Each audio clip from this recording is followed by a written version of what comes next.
We can often learn something important about a religion just by examining its name. The name Christianity, for instance, draws attention to the importance of Christ in Christianity. Similarly, the word Islam tells us something about the religion preached by Muhammad. Islam is Arabic for submission or surrender, and in its religious context, the term refers to submitting one's will to Allah, the Arabic word for God. The word Muslim means one who submits to Allah.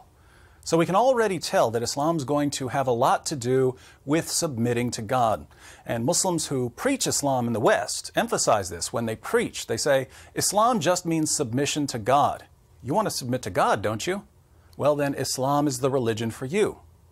Now, if the message of Islam were simply submit to God, Christians and Jews would agree. We want to submit to God.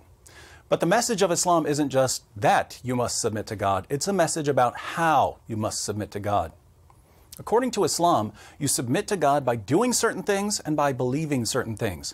And Islam has two convenient lists for us, a list of the most important deeds, called the 5 pillars, and a list of the most important beliefs, called the 6 articles of faith. The 5 pillars of Islam, the 5 most important practices, are Shahada, Salat, Zakat, Saum, and Hajj. Shahada means testimony. To become a Muslim, all you have to do is recite the words, La ilaha illallah, Muhammadur Rasulullah. There is no God but Allah, and Muhammad is the messenger of Allah. By reciting this testimony of faith, or creed, a person formally submits to Allah and Muhammad. Salat refers to prayer and worship. Muslims are required to pray 5 times per day. These prayers are memorized recitations in Arabic that are accompanied by specified bodily positions, standing, prostrating, and sitting. Muslims perform ceremonial washings called ablutions before prayers, and they pray facing the Kaaba, which is a cube-shaped shrine in Mecca. Zakat refers to almsgiving, which is required of all Muslims except for those who are extremely poor. Muslims have to give 1/40th of any monetary wealth they've held for an entire year, along with various percentages of agricultural products, livestock, and other goods. Saum is Islamic fasting, which is especially associated with Ramadan, the 9th month of the Islamic lunar calendar. When fasting, Muslims are required to abstain from food, beverages, and sexual intercourse during daylight hours, so from dawn till sunset. The Hajj is the pilgrimage to Mecca. Every Muslim who is physically and financially able must take a pilgrimage to Mecca at least once in life. The communal Hajj takes place annually during the 12th month of the Islamic calendar. Muslims circle the Kaaba 7 times, run or walk back and forth between the nearby hills of Safa and Marwa, pelt walls with pebbles to symbolize stoning the devil, things like that. So Islam requires submission to Allah, and Muslims demonstrate their submission by performing these 5 deeds.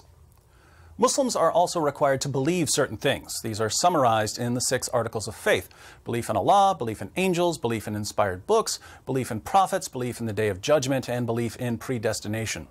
And these beliefs aren't just some kind of intellectual assent to the existence of God or the existence of angels. They require belief in what Islam teaches about God, angels, and so on. So belief in Allah isn't just belief that God exists, it's belief in the Islamic view of God. Most importantly, that Allah is one with no division in essence or person. The oneness of Allah, a doctrine called Tawheed, is so central to Islam that denying Allah's oneness is the worst sin a person can commit in Islam. It's the sin of shirk, associating partners with Allah.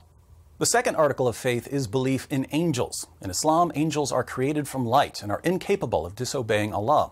So there are no fallen angels in Islam. Iblis, or Satan, is one of the jinn. Jinn are created from fire rather than from light and may rebel against Allah. Then there's belief in Allah's revealed books. The Quran affirms the inspiration, preservation, and authority not only of the Quran but also of the Torah, the Psalms, and the Gospel. Muslims have to believe in Allah's prophets. Counting Muhammad, the Quran mentions 25 prophets by name, though there are numerous unnamed prophets as well. The most respected prophets in Islam are Noah, Abraham, Moses, Jesus, and Muhammad. Belief in the Day of Judgment includes belief in a general resurrection of the dead followed by a final reckoning. After hearing their deeds read from a scroll, faithful Muslims will enter Jannah, the garden or paradise, while unbelievers and hypocrites will be thrown into Jahannam, referring to hell.